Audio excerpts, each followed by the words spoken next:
بسم الله الرحمن الرحيم. அஸ்ஸலாமு அலைக்கும் வரஹ்மத்துல்லாஹி வபரகாத்துஹு. எல்லாம் வல்ல அல்லாஹ்வின் நல்லடியார்களே, அருமை பெரியோர்களே, தாய்மார்களே, சகோதர சகோதரிகளே, மனிதன் நன்றி கெட்டவனா என்ற தலைப்பினை எனக்கு வழங்கி இருக்கிறார்கள். இயற்கையிலே மனிதர்களிடத்திலே நன்றி செலுத்த வேண்டும் என்ற உணர்வு இயல்பிலேயே அமைக்கப்பட்டிருக்கிறது. ஒவ்வொரு மனிதனும் தனக்கு இன்னொரு மனிதன் செய்த உதவிகளுக்கு, ஒத்தாசைகளுக்கு தனது நன்றியை வெளிப்படுத்த வேண்டும் என்ற ஆர்வமுடையவனாகவும் ஆசையுடையவனாகவும் தான் மனிதன் இயல்பிலே இருக்கிறான். அதனால்தான் சின்ன சின்ன காரியங்களை செய்துவிட்டால் கூட அதற்காக தனது நன்றிகளை பல தடவைகள் தமது வாய் வார்த்தைகளாலும் பல்வேறு செயல்பாடுகளாலும் அதை வெளிப்படுத்திக் கொண்டிருக்கிறோம். ஒரு மனிதர் நமக்கு அத்தியாவசியமான தருணத்தில் பசித்திருக்கிற நேரத்தில் பசியோடு இருக்கிறவர்களுக்கு நாம் உணவளித்தால் அல்லது அவர்களின் பசியை போக்குவதற்கு வேறு ஏதேனும் காரியங்களில் ஈடுபட்டால் அவர்கள் மனமாற நம்மை வாழ்த்தி செல்வதை கூட பார்க்கிறோம், கேட்கிறோம். இப்படி உலகத்திலே மனிதன் இன்னொரு மனிதனுக்கு நன்றியுள்ளவனாக, நன்றியை வெளிப்படுத்தக்கூடிய பண்புடையவனாக இருந்தாலும் அவன் நியாயமான முறையிலே செலுத்த வேண்டிய மிக முக்கியமான ஒரு நன்றி கடனை, இந்த மனிதன் இன்னொரு மனிதனுக்கு செய்கிற உதவிகளை எல்லாம் விட பல கோடானு கோடி மடங்கு இவனுக்கு உதவி செய்திருக்கிற, இவனை படைத்திருக்கிற இறைவனுக்கு உரிய நன்றியை செலுத்த தவறியவனாகத்தான் இருக்கிறான். இது மனிதர்களுடைய அன்றாட வாழ்க்கையை பார்த்தாலே நம்மால் தெரிந்து கொள்ள முடிகிறது. சாதாரணமாக ஒரு மனிதர் ஒருவருக்கு ஒரு பிரியாணி பொட்டலத்தை வாங்கி கொடுத்தார் என்றால் அதற்காக அவர் சொல்லுவதற்கெல்லாம் தலையாட்டுகிற மனிதர்களை சராசரி வாழ்க்கையிலே கண்டு வருகிறோம். ஒரு மனிதர் ஒருவருக்கு 100 ரூபாய் அல்லது 500 ரூபாய் கடன் கொடுத்தார் என்றால் அவர் சொல்லுவதற்கு முன்பே இவர் தலையாட்டக்கூடிய காட்சிகளை எல்லாம் பார்க்கிறோம். ஒரு பிரியாணி பொட்டலத்திற்கு தலையாட்டுகிற மனிதன் ஒரு 500 ரூபாய் உதவிக்காக வேண்டி அவர் சொல்லுகிற கருத்துக்களை ஆமோதிக்கிற மனிதன் இறைவன் செய்திருக்கிற உதவிகளை நினைத்து பார்த்தால் இந்த மனிதன் வாழ்வதற்காக, மனிதனுடைய வாழ்வாதாரத்திற்காக ஒவ்வொரு நிமிட நொடி பொழுதிலும் அவனை படைத்திருக்கிற இறைவன் செய்திருக்கிற அருள் கிருபைகளை பட்டியலிட்டு பார்த்தால் அது இவ்வளவுதான் உதவி என்று வரையறுத்து சொல்ல முடியாது. அந்த அளவிற்கு அளப்பரிய உதவிகளை படைத்த இறைவனிடமிருந்து ஒவ்வொரு மனிதனும் ஒவ்வொரு நிமிடத்திலும் பெற்றுக் கொண்டுதான் இருக்கிறான். திருமறை குர்ஆனில் கூட அல்லாஹ் ரப்பல் ஆலமீன் அந்த உதவிகளை பற்றி சொல்லி காட்டுகிற பொழுது வஇன் தஉது நிஅமத்தல்லாஹி லா துஹ்ஸூஹா, அல்லாஹ்வுடைய படைத்த இறைவனுடைய அருள் கிருபைகளை, அவன் இந்த மனித குலத்திற்கு செய்திருக்கிற உதவிகளை பட்டியலிட நினைத்தால் அது பட்டியலுக்குள் அடங்காது. இதை செய்தான், அதை செய்தான், அதை செய்தான், அதை செய்தான் என்று நாம் சொல்ல நினைத்தால், எழுத நினைத்தால், வாசிக்க நினைத்தால், எத்தனை நம்முடைய ஆண்டு காலம் முழுவதையும் அதற்காக செலவிட்டால் கூட இறைவன் செய்திருக்கிற உதவிகளை சொல்லி முடிக்க முடியாது என்று திருமறை குர்ஆனிலே அல்லாஹ் ரப்பல் ஆலமீன் அழுத்தம் திருத்தமாக நமக்கு சொல்லித் தருவதை பார்க்கிறோம். நிஜமாகவே அது உண்மையாகவும் இருக்கிறது. வெறுமனே இறைவனை மிகைப்படுத்தி புகழ்வதற்குரிய வார்த்தை இல்லை அது. கொஞ்சம் கற்பனை செய்து பாருங்கள். இறைவன் நமக்கு செய்திருக்கிற உதவிகளை எல்லாம் நமது மன கண்களுக்கு முன்னர் கொண்டு வந்து பாருங்கள். நாம் இந்த உலகத்திலே பிறப்பதற்கு முன்பே இறைவனுடைய உதவியும் ஒத்தாசையும் நமக்கு வந்து சேர்ந்து விட்டது. இன்றைக்கு ஒவ்வொரு மனிதனும் அவன் எத்தனை வயதுடைய மனிதனாக இருந்தாலும், 25 வயதுடைய மனிதனாக இருந்தாலும், ஒரு 50 வயதுடைய மனிதனாக இருந்தாலும், அவன் தனது உள்ளத்திலே ஒரு கேள்வியை கேட்டு பார்க்கட்டும். 25 வயதிலே இருக்கிற நான் 25 வருடங்களுக்கு முன்பு எங்கே இருந்தேன்? என்ன பொருளாக இருந்தேன்? என்ன வடிவத்திலே இருந்தேன்? என்ன தோற்றத்திலே இருந்தேன்? இந்த கேள்விக்கு யாராலும் பதில் சொல்ல முடியுமா? 50 வயதிலே இருக்கிற ஒருவர் 50 வருஷத்துக்கு முன்னாடி எங்க இருந்தார்? பதில் சொல்லுங்க பார்க்கலாம். அப்ப ஒண்ணுமே இல்லாம இருந்த நாம இறைவன் அல்லாஹ் சொல்லுகிறான், அல்லாஹ் தஆலா அலல் இன்சானி ஹீனும் மின தஹரி லம் யகுன் ஷைஅன் மذ்கூரா. இவன் இன்ன பொருள் என்றே சொல்லப்பட முடியாத நீண்ட நெடுங்காலம் இவனுக்கு முன்னால் சென்றிருக்கிறது, அவன் அதை யோசித்து பார்க்கவில்லையா? இறைவனை பற்றி யோசிக்காமல், இறைவன் செய்த உதவிகளை சிந்திக்காமல், இறைவனுடைய கட்டளைகளை பின்பற்றாமல், இறைவனின் வார்த்தைகளை செவியேற்காமல் தான் தோன்றித்தனமாக வாழ்ந்து கொண்டிருக்கிற மனிதனை பார்த்து இறைவன் கேள்வி எழுப்புகிறார். ஏனப்பா நீ 50 வருடங்களாக உலகத்திலே இருக்கிறாய், 50 வருஷத்துக்கு முன்னாடி இந்த உலகத்தில் எத்தனை கோடி ஆயிரம் ஆண்டுகள் போயிருக்கிறது, உனக்கு முன்னாடி லட்சோப லட்ச வருடங்கள் இந்த உலகத்திலே கடந்திருக்கிறது. இந்த லட்சோப லட்ச ஆண்டுகளில் நீ எங்கிருந்தாய், என்னவாக இருந்தாய், என்ன பொருளாக இருந்தாய்? ஒன்றுமே இல்லாமல் இருந்த உன்னை இன்னா கலக்கனாவு மின் நுத்துபத்தின் அம்சாஜ், கலப்பான விந்து துளியிலிருந்து நாம் தானே படைத்திருக்கிறோம். உன்னை படைச்சவனே நான் தானப்பா. நான் இல்லாட்டி நீ ஒருத்த வந்திருப்பியா, உலகத்துல நின்றிருப்பியா, இப்படி ஒரு சட்டத்துக்கு போட்டிருப்பியா, ஒரு பேண்டத்துக்கு மாட்டி இருப்பியா, உனக்கு ஒரு பேரை சூட்டி இருப்பியா, நானும் மனுஷன் உலகத்தில் உலா வந்திருப்பியா? நீ மனிதனாக உலகத்தில் இருப்பதற்கான மிக முக்கியமான அம்சமே இறைவன் செய்த பேருதவி இல்லையா? திருமறை குர்ஆனிலே இறைவன் கேட்கிறார். கொஞ்சம் சிந்தித்து பாருங்கள். அல்லாஹ்வுடைய அருள் இல்லை என்றால் நாம் இன்றைக்கு இந்த உலகத்தில் இருக்க முடியுமா? நாம் பிறப்பதற்கு அடிப்படை அம்சமாக எதை ஆக்கி வைத்தான்? ஒரு அற்பமான நீர்த்துளியை ஆக்கி வைத்தான். அந்த நீர்த்துளி நமது தாயினுடைய கருவறைக்குள்ளே செல்கிறது. நமது தந்தையின் உடலிலே உற்பத்தியாகிற அந்த அற்பமான நீர்த்துளி நமது தாயின் கருவறைக்குள்ளே சென்றது. அந்த கருவறைக்குள்ளே வைத்து நம்மை வளர்த்து ஆளாக்கினாலே அதற்கு நாம் கொஞ்சம் நன்றி செலுத்த கடமைப்பட்டிருக்கிறோமே. கற்பனை பண்ணி பாருங்க, காற்று போக முடியாத ஒரு இருட்டு அறை, இருட்டுக்கு மேல் இருட்டுக்கள் உள்ளே அடங்கி இருக்கிற ஒரு அறை. ஒரு தாயினுடைய கர்ப்ப அறை என்பது மிக மிக பாதுகாப்பான ஒரு அறை, 3 அடுக்குகளால் பாதுகாக்கப்பட்டிருக்கிற. இன்றைக்கு பாதுகாப்பு, ராணுவ பாதுகாப்பு, காவல்துறை பாதுகாப்பு, பாதுகாப்புக்கு அடுக்கு போடுறாங்களே, 3 அடுக்கு பாதுகாப்பு, 5 அடுக்கு பாதுகாப்பு. அல்லாஹ் ரப்பல் ஆலமீன் நம்மை வளர்ப்பதற்காக, நாம் உருவாகுவதற்காக நம்முடைய தாயின் கர்ப்ப அறைகளில் 3 அடுக்கு பாதுகாப்பு ஏற்பாடுகளை செய்து வைத்தானே. அந்த பாதுகாப்பு ஏற்பாடுகளுக்கு நன்றி செலுத்தி இருக்கிறோமா? உள்ளுக்குள்ளே போன அந்த விந்து துளி வெளியிலே வருகிறது. எப்படி வருகிறது? உள்ளே செல்வது அற்பத்திலும் அற்பமான ஒரு துளி. ஒரு துளின்னு சொல்ற துளியா? ஒரு துளி விந்தனு வயிற்றுக்குள்ள போச்சுன்னு சொல்ற கருவறைக்குள்ள ஒரு துளி விந்து துளியா உள்ள போகுது. ஒரு துளிய 30,000 கோடியா பங்கு வச்சா, 30 லட்சம் கோடியா பங்கு வச்சா, அதுல எவ்வளவு ஒரு பங்கை எடுத்தோம்னா எவ்வளவு சின்னதா இருக்குமோ அந்த அளவுக்கு ஒரு சின்னஞ்சிறிய, சும்மா கண்ணால பார்த்தா தெரியாது, நுண்ணோக்கி கருவிகளால் மைக்ரோஸ்கோப்பை வச்சு பார்த்தாதான் அதனுடைய சைஸை கண்டுபிடிக்க முடியும் என்கிற அளவிற்கு அற்பத்திலும் அற்பமான ஒரு நீர்த்துளி நமது தாயின் கருவறைக்குள்ளே நுழைகிறது. உள்ளே நுழைந்த அந்த நீர்த்துளி 10 மாதங்களுக்கு பிறகு வெளியே வருகிறது.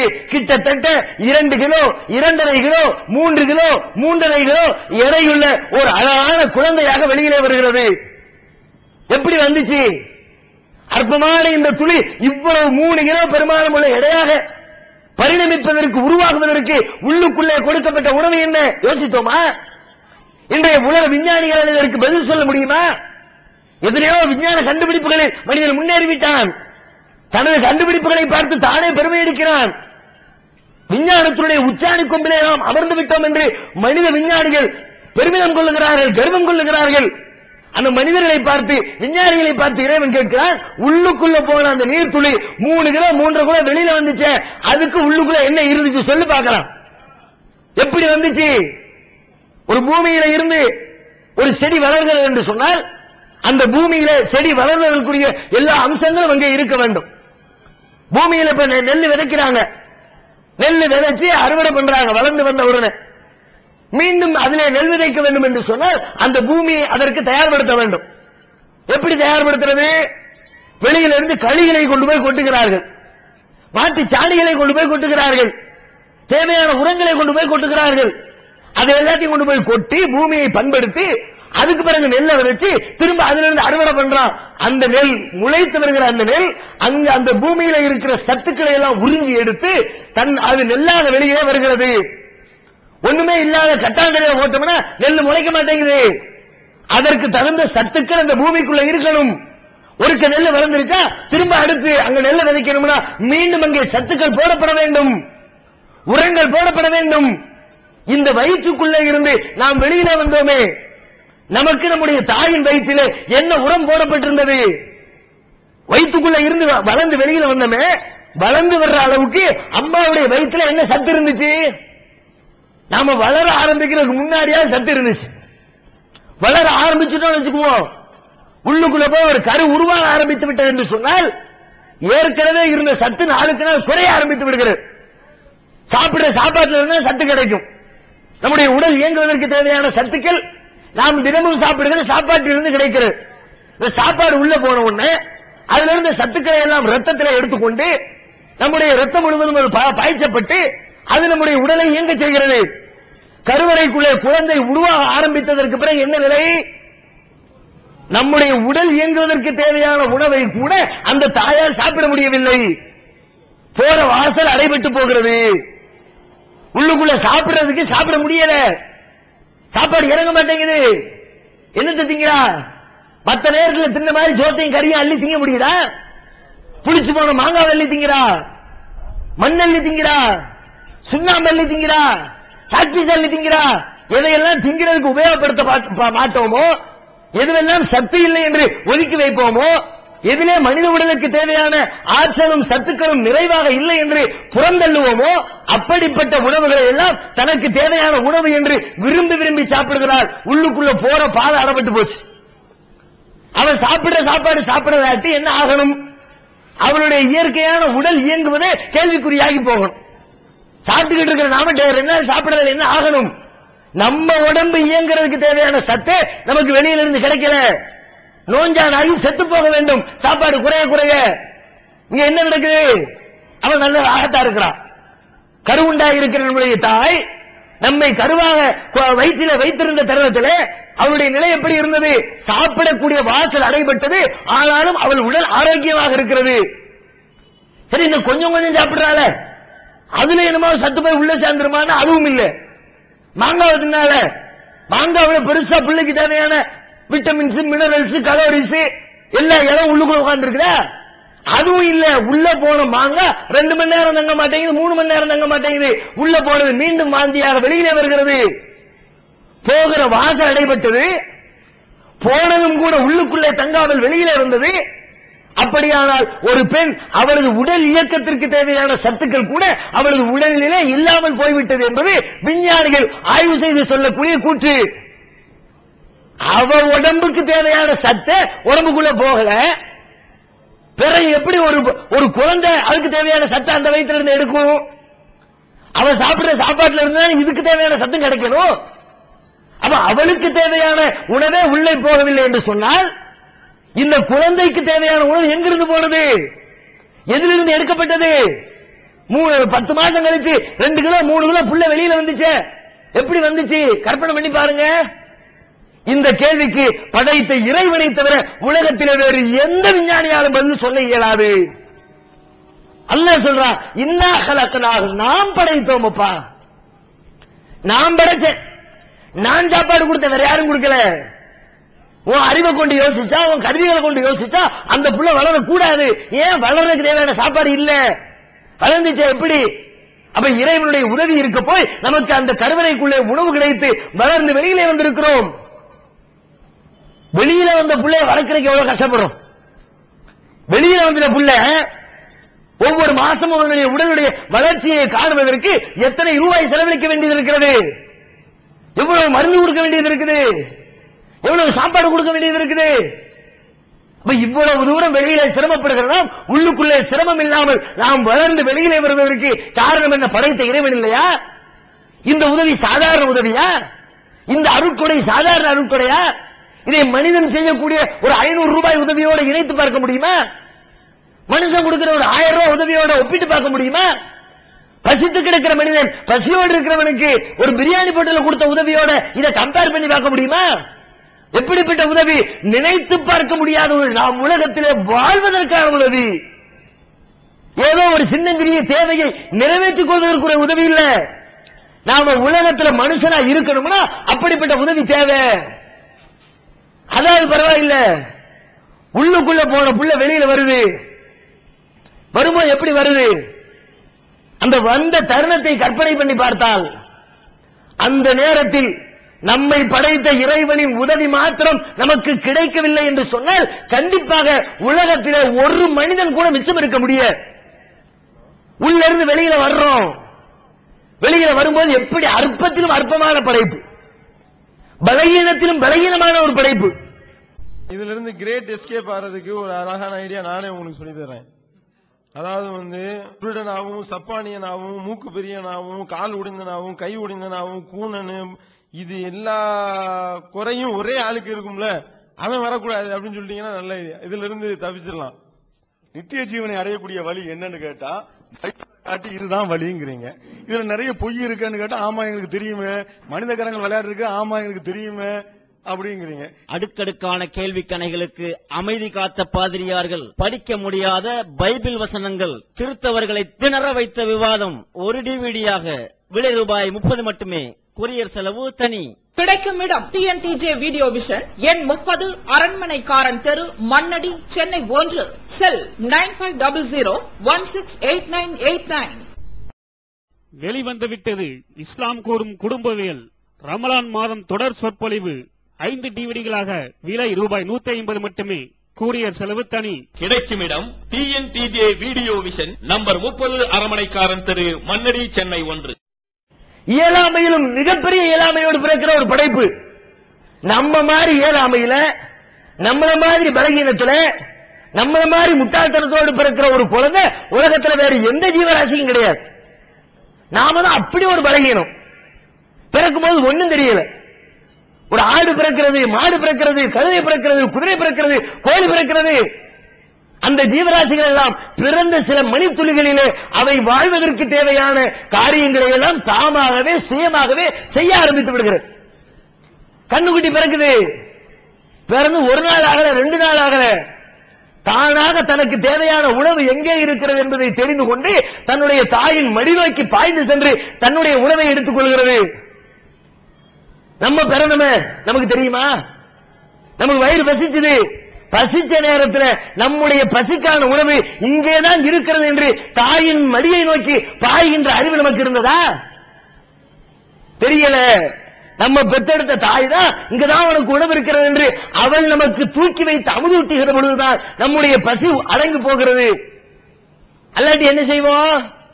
வீச்சு வீச்சுன்னு கத்தத்தான் தெரியும், அழத்தான் தெரியும். எதை பார்த்தாலும் அழுக தானே, பசிக்கு மாத்திரமா அழுக? என்னத்தையும் ஒண்ணு சொல்ல தெரியுமா? கொசு கடிச்சிருச்சு, வீச்சு வீச்சுன்னு கத்த வேண்டியது. இன்னைக்கு நாம கத்துவோமா? நம்மை கொசு கடித்து விட்டா நாம என்ன கத்துக்கிறோமா, அழுகிறோமா, புலம்புகிறோமா? கொசு சாடிக்கிறதுக்கு என்ன வேலை? முடிஞ்சா கையாலே அடிச்சு நாசமாக்கிடுவோம், அல்லது கொசுவை சாடிக்கிற மருந்து கொண்டு அடிச்சு காலி பண்ணி விடுவோம். ஆனால் பிறந்த தருணத்தில் நம்முடைய அறிவு எப்படி? நம்மை கொசு கடித்தால் இந்த கொசு கடிக்கு தீர்வு என்ன என்பதை தெரிந்திருந்தோமா? நம்ம அம்மா வந்துதான் அதுக்கு தீர்வு சொல்லணும். தூக்கம் வந்துச்சு, வந்த உடனே படுத்து தூங்கவா தெரிஞ்சுச்சா? இது ஒரு பெரிய வேலையா? இது ஒரு பெரிய தேவையா? தூக்கம் வந்துச்சுன்னா படுத்து அப்படியே இருந்த இடத்துல தூங்க வேண்டியதா? எவ்வளவு தூங்குறோம்? சில பேர் ரொம்ப உடல் அசதி ஆயிடுச்சுன்னா பஸ்ல போவாங்க, நைட்டு 12 மணிக்கு கூட்டமா இருக்கும், உட்கார சீட்டு கிடைக்காது, கம்பியை பிடிச்சிட்டு நின்றுகிட்டே தூங்குற ஆட்கள் இருக்கு. வகுப்பறையில பாடத்தில் உட்கார்ந்து தூங்குற ஆட்கள் இருக்கு. தூக்கம் வந்துருச்சா என்னப்பா தேவை? பெட்டை போட்டுதான் தூங்கணுமா? தேவையில்லை. நடு ரோட்ல தூங்குற ஆட்களை பாக்குறோம், கார் இறைச்சலுக்கு மத்தியில் தூங்குற ஆட்களை பாக்குறோம். நம்முடைய தூக்கத்தை நாமே எடுத்துக்கொள்கிறோம் எந்த சிரமமும் இல்லாமல். ஆனால் நாம் பிறந்த தருணத்தில் நம்முடைய தூக்கத்தை நம்மால் சுயமாக எடுத்துக்கொள்ள தெரிந்ததா? அதுக்கும் கத்தத்தான் செய்யும். எனக்கு தூக்கம் வருதுன்னு சொல்ல கூட தெரியாது, அழுவ வரும். அழுவ பிள்ளையை தூக்கி கொண்டு போய் தாய் தொட்டில போட்டு தாளாட்டி அவளை தூங்க வைக்க வேண்டும். பசித்தாலும் அழுகை, தூக்கம் வந்தாலும் அழுகை, சிறுநீர் கழித்தாலும் அழுகை, கொசு கடித்தாலும் அழுகை, எதை செய்தாலும் அழுகை என்ற ஒற்றை அறிவை தவிர வேறு எந்த அறிவும் இல்லாமல் உலகத்தில் நாம பிறந்தோமே. அல்லாஹ் கேட்கிறான், வல்லாஹு அக்ரஜக்கும் மின் புத்தூனி உம்மஹாத்திக்கும், அல்லாஹ் உங்கள் தாய்மார்களின் வயிற்றிலிருந்து உங்களை வெளியாக்கினான். லா தஅலமூன ஷையன், எதையுமே நீங்கள் அறியாமல் இருந்தீர்களப்பா. 0 நாலேஜ்ல பிறந்தப்பா. உலகத்தில் ஒரு ஜீவராசி உண்டா 0 நாலேஜ்ல பிறந்த ஜீவராசி? கோழி உண்டா, கழுதை உண்டா, குதிரை உண்டா? கழுதை நம்மை விட கீழ் என்கிறோம், பன்றி நம்மை விட கீழ் என்கிறோம். ஆனால் பிறக்கிற தருணத்திலே கழுதையும் பன்றியும் இணைத்து பார்த்தால் கழுதைக்கு இருக்கிற அறிவு இந்த மனித குழந்தைக்கு இல்லாமல் போனதே. அப்படி ஒண்ணுமே இல்லாம இருந்த நேரத்தில் அப்படிப்பட்ட ஒன்னும் விவரம் தெரியாத ஆளு இந்த உலகத்தில் அறிவுபூர்வமாக சிந்தித்து பார்த்தால் வாழ முடியுமா, ஜீவிக்க முடியுமா என்றால் கண்டிப்பா ஜீவிக்க இயலாது. நம்ம அறிவு சொல்லு. ஏன் எதுக்கு எடுத்தாலும் அடுத்தவருடைய ஒத்துழைப்பு தேவை, அடுத்தவங்களுடைய உதவி தேவை. அடுத்தவருடைய உதவி இல்லாம இவன் இயங்க முடியாதுன்னா இவன் உலகத்தில் வாழ முடியாதுன்னு முடிவு பண்ணிடுவோம். ஆனால் நாம வாழ்ந்தோம். எப்படி வாழ்ந்தோம்? நமக்காக இறைவன் ஒரு தாயை தேர்வு செய்தான். ஒவ்வொரு மனிதனுக்கும் அவனை பெற்றெடுக்கிற தாயை தேர்வு செய்தான். அந்த தாய் மாத்திரம் நமக்கு இல்லை என்று சொன்னால் கண்டிப்பாக நம்மை 199% பேர் அன்றைக்கே மரணத்தை தழுவி என்றைக்கோ மண்ணுக்குள் மண்ணாகி முக்கி வைக்க போயிருப்போம். எப்படிப்பட்ட தாய்? நம்முடைய அழுகையின் தேவையை புரிந்து கொள்கிற தாய், அந்த சிறு குழந்தையினுடைய பாஷையை புரிந்து கொள்கிற தாய். குழந்தையினுடைய பாஷை என்ன? நம்முடைய பாஷை எத்தனையோ இருக்குது. தமிழ் இருக்குது, ஆங்கிலம் இருக்குது, மலையாளம் இருக்குது, இங்கிலீஷ் இருக்கு, கன்னடம் இருக்கு, கொங்கினி இருக்கு. பிறந்த குழந்தையுடைய மொழி என்ன? அது ஆங்கிலேயனுக்கு பிறந்த குழந்தையாக இருக்கட்டும், மலையாளிக்கு பிறந்த குழந்தையாக இருக்கட்டும், தமிழனுக்கு பிறந்த குழந்தையாக இருக்கட்டும், உலகத்திலே எந்த மொழி பேசுகிறவனுக்கு பிறந்த குழந்தையாக இருக்கட்டும், அத்தனை குழந்தைகளுக்குமான ஒற்றை பாஷை அழுகை என்ற பாஷை. அழுகை தவிர வேற என்ன மாதிரி தெரியுமா பிள்ளைக்கு? அழுகை என்ற அது ஒரு பாஷைன்னு சொல்ல முடியுமா? முதல்ல பாஷைன்னு சொல்ல முடியாது. ஆனால் அந்த அழுகையை என்னை பெற்றெடுத்த தாய் நான் அழுகிற பொழுது எதற்காக அழுகிறேன் என்பதை புரிந்து கொள்கிற அறிவை எனது தாய்க்கு அல்லாஹ் வழங்கினான். எங்க அம்மாவுக்கு தெரியலாட்டி நான் அவ்வளவுதான் முடிஞ்சு போச்சு. அப்பங்காரனு கூட தெரியல. அவன் தான் சொந்த அப்ப. அவனுடைய நீர்த்துளியில பிறந்த புள்ள அழுவுது. பொன்னாடிக்காரி கூட்டியெல்லாம் மைமுனா புள்ள அழுவுது யாருன்னு பாரு, அவ்வளவுதான் சொல்லுது. ஒண்ணும் தெரியாது. என்ன பண்றது? ஏன் அழுவுதான் தெரியலையே, ஏன் அழுவுதான் தெரியலையே, என்னத்தா செய்யுது? தூக்கி தோல்ல போட்டு ஆட்டு. அந்த ஒண்ணும் தெரியல. ஏன்னு தெரியல கேட்ட ஏன் பாருவோம் பக்கத்துல கேட்பாங்க. சில ஆம்பளையார்கள் பிள்ளைங்களை கையில தூக்கிட்டு வந்து அழுதாங்கன்னா ஏன் அழுகுறான் ஏன்னே தெரியலையே. ஒரு தாய் சொல்லுவாரா? 90% ஒரு தாயுடைய வாயிலிருந்து வராது. ஏன் அழுகுறான் தாய்க்கு தெரியும். அழுகிற அழுகையினுடைய ஸ்டைல வச்சு என் புள்ள பசிக்கு அழுகுறான், தூக்கி பால் கொடுக்கிறான். என் புள்ள தூக்கத்துக்கு அழுகுறான், தொட்டில போட்டு ஆட்டுறா. என் புள்ள பசிக்கு அழுகல, தூக்கத்துக்கு அழுகல, ஏதோ ஒண்ணு கிணக்கு இருந்துட்டான் போல இருக்குது, தொட்டில ஈரத்துல நனைஞ்சிட்டு கிடக்கிறான் அப்படின்னு தொட்டில இழுத்து விட்டு காய்ந்த பகுதியில புள்ளைய படுக்க போட்டு ஈரமான பகுதியை மேல தூக்கி விட்டு 2 ஆட்டு ஆட்டி திரும்ப படுக்க விடுறா. சில நேரம் அதுக்கும் இல்லைன்னு கண்டுபிடிக்கிறா. வேற என்ன? புள்ள அழுகுறாங்க தூக்கி வச்சு மேல தட்டி விட்டு இந்த எறும்பு இருந்திருக்குது, எறும்பு கடிச்சிருக்கு, அதான் என் புள்ள அழுதுருக்கான், கரெக்டா இருக்கிறான். இந்த பாஷை மத்தவங்களுக்கு தெரியுதா? மத்த தாய்க்காவது தெரியுதா? பெத்த தாய்க்கு தெரிஞ்ச மாதிரி பக்கத்துல ஒரு பொம்பளை இருக்கிறான்னு வச்சுக்குவோம், எல்லா பொம்பளைங்களுக்கும் தெரிஞ்சிருமா? இவ புள்ள எதுக்கு அழுகுன்னு அவளுக்கு தெரியல. எல்லாம் பாரு உன் புள்ள என்ன எதுக்கு அழுகுறான்னு பாருன்னு இவன் அவளை கூப்பிடுறான். அந்த அந்த அந்த குழந்தையை பெற்றெடுத்த தாய ஒரு ஆண் கூப்பிடுற மாதிரி ஒரு பொம்பளையை கூப்பிடுறாயே, அவள் குழந்தை எதற்கு அழுகிறது என்று அந்தந்த தாய்க்கு தருகிறது. இதை யார் செய்தது? நான் செய்தேனா? எங்க அம்மாவுக்கு இந்த பாஷையை கத்துக் கொடுத்துட்டு நான் உலகத்துல பிறந்தேனா? யாருப்பா செஞ்சா? அது எங்க அத்தா எங்க அம்மாவுக்கு சொல்லி கொடுத்தாரா? அது எங்க அம்மாவோட அம்மா எங்க அம்மாவுக்கு கத்துக் கொடுத்தாங்களா? யாரு கத்துக் கொடுத்தா? படைத்த இறைவன் செய்த உதவி இல்லையா? வேற யாரும் இதற்கு சொந்தம் கொண்டாட முடியுமா? இந்த உதவிக்கு, இந்த அருள் கிருபைக்கு, இந்த ஞானத்திற்கு இதற்கு நான் தான் சொந்தக்காரன் என்று வாதிடக்கூடிய ஒரே ஒரு உயிர் இந்த உலகத்தில் உண்டா? இவ்வளவு பெரிய உதவியை செய்தவன் அல்லாஹ். அல்லாஹ் சொல்றான் நான் செஞ்சப்பா, உங்க அம்மாவுக்கு நான் கத்து கொடுத்தப்பா, உனக்கு உன் அம்மாவை நான் தந்தப்பா, ஒண்ணும் இல்லாம நீ பிறந்த உனக்கான பாதுகாப்பு செட்டப்ப செய்யலாட்டி நீ நாசமா போயிருவேன்னு தெரியும், அதுக்கு தான் இந்த வேலையை நான் செஞ்சேன். அல்லாஹ் பதிலளிக்கிறான். அத்தோடு போச்சா? பலகீனமான இந்த நேரத்தில் கொஞ்சம் கற்பனை பண்ணுங்க. நாம கீழே விழுறோம். நம்முடைய உடம்பு நல்ல திடகாத்திரமான உடம்பு.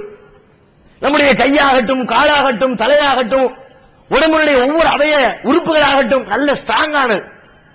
இன்னும் பல பேர் நல்ல எக்ஸசைஸ் எல்லாம் பண்ணி உடம்ப திடகாத்திரமா முறுக்கேற்றி வேற வச்சிருப்பாங்க. ஒரு 40 வயசு பெரிய ஆளு இந்த ஸ்டேஜ்ல இருந்து டமாரி கீழே விழுந்துட்டார். என்ன செய்வோம்? தூக்கிட்டு போய் என்னாச்சுன்னு தெரியலப்பா, போடு 108க்கு ஆம்புலன்ஸ் போன போடு, அல்லது தூக்கி வண்டியில தூக்கி உட்கார வச்சு ஆஸ்பத்திரி கொண்டு போ. எந்த எலும்பு கிராச் ஆச்சுன்னு தெரியல, எங்கிட்டு பிராக்சர் ஆச்சுன்னு தெரியல, மண்டை உடைஞ்சு ரத்தம் ஊத்துது, என்ன மேட்ருன்னு தெரியல, தூக்கிட்டு ஆஸ்பத்திரிக்கு ஓடும். குழந்தைகளை கையில் வைத்திருக்கிற ஒவ்வொரு தாயும் தந்தையும் ஒவ்வொரு குடும்பத்திலையும் நீங்க பாருங்க, நம்ம புள்ள 1 வயசு புள்ள, 1.5 வயசு புள்ள, 2 வயசு புள்ள எத்தனை தடவை கீழே விழுந்திருக்கிறது. கீழே விடாத பிள்ளையே கிடையாது. நாம எத்தனை தடவை விழுந்திருக்கோம் லிஸ்ட் எடுத்தோம்னா எப்பமாவது ஒரு அப்படி நினைவுபடுத்தி சொல்ல வேண்டும். அன்னைக்கு ஒரு விழுந்துட்டப்பா, காலில் என்னப்பா கிராச், ஒரு 4 வருஷத்துக்கு முன்னாடி வண்டியில் போய்கிட்டு இருந்தோம்ல அடிபட்டுருச்சுப்பா. 4 வருஷம் 5 வருஷம் 2 வருஷம் 1 வருஷம்னு கணக்கு சொல்லணும். நாம கீழே விழுந்த நேரத்தை யோசித்து பார்த்து சொல்லணும். ஆனா நம்ம புள்ள காலையில விழுந்திருப்பான், மதியம் விழுந்திருப்பான், சாயங்காலம் விழுந்திருப்பான், நைட்டு விழுந்திருப்பான், ஒரு நாளைக்கு 4 தடவை விழுவான், 10 தடவை விழுவான். சில நேரங்களில் நம்முடைய குழந்தை விழும், நமக்கே அதிர்ச்சியா இருக்கும். ஆகா முடிஞ்சு போச்சுடா, விழுவ பார்த்தா மண்டை சில்லி ஆயிரும் போல இருக்குன்னு ஓடி வந்து பார்ப்போம். நீ சின்ன 2 கத்துவா தூக்கி வச்சு 2 குளிச்சாச்சுன்னா அடுத்து ஒரு கிழக்கு தூக்கி காட்டி அத்தா இந்த பாரு டைவர்ட் ஆகி வேற வேலையை பார்த்தோம். நடக்கிறதா இல்லையா? ஆனால் என்ன நடக்கணும்? அது ஒண்ணுமில்லாம போகணும், புள்ள ஒண்ணுமில்லாம போகணும். ஏன்? அது பிஞ்சு உடம்பு, அது ரொம்ப உறுதியான பாடி இல்ல, நல்ல ஹெல்த்தியான பாடி இல்ல. 1 வயசு புள்ள என்ன 50 கிலோ வெயிட் தூக்கி பெரிய வெயிட்ல விட்டுறாம இருக்குது. பிஞ்சு உடம்பை ஒண்ணுமில்லாம போக வேண்டும். அறிவுப்படி யோசித்தால் அதுதான் ஒண்ணுமில்லாம போகணும். டெய்லி விழுவது ஒண்ணு ஆகல, எப்பவாவது இருக்க விழுவோம். நாம ஏதாவது நமக்கு ஆகுது, நம்ம ஆஸ்பத்திரி போக வேண்டியது இருக்குது, கெட்டு போட்டுட்டு கையை தொங்க விட்டுட்டு தொட்டில போட்டு ஆண்ட வேண்டியது இருக்கு. என்ன காரணம்? அல்லாஹ் செஞ்சு வச்சு செட்டப் காரணம். இந்த நேரத்தில் இப்படிதான் இருப்பான், நடக்க தெரியல, லேசா தத்தி நடக்கிற பேர்ல அங்கங்க போய் முட்டுவான், மோதுவான், உழுவான், இடிச்சுக்குவான். அதுக்காக வேண்டி இவன் இடிச்சுட்டான்ன்றக்காக வேண்டி அந்த இடிப்புக்குரிய ரியாக்ஷனை கொடுத்து ஆளை காலி பண்ணுனா உலகத்துல ஒரு மனுஷன் இருக்க மாட்டான். அதனால் இவன் உயிர் வாழ வேண்டும் என்று சொன்னால் இந்த தருணத்திலே இவனை பாதுகாக்க வேண்டிய பொறுப்பு என்னுடைய பொறுப்பு என்று அல்லாஹ் எடுத்துக்கொண்டு உடைந்து நாசமாகி நான் ஒன்றுமில்லாமல் போக வேண்டிய அந்த பச்சிளம் குழந்தையை தனது பொறுப்பிலே எடுத்து அல்லாஹ் பாதுகாக்கிறான். ஆச்சரியம் இல்லையா? அற்புதம் இல்லையா? பேர் அருள் இல்லையா? இந்த அருள் கொலையை சாதாரண வார்த்தைகள் வர்ணிக்க முடியுமா?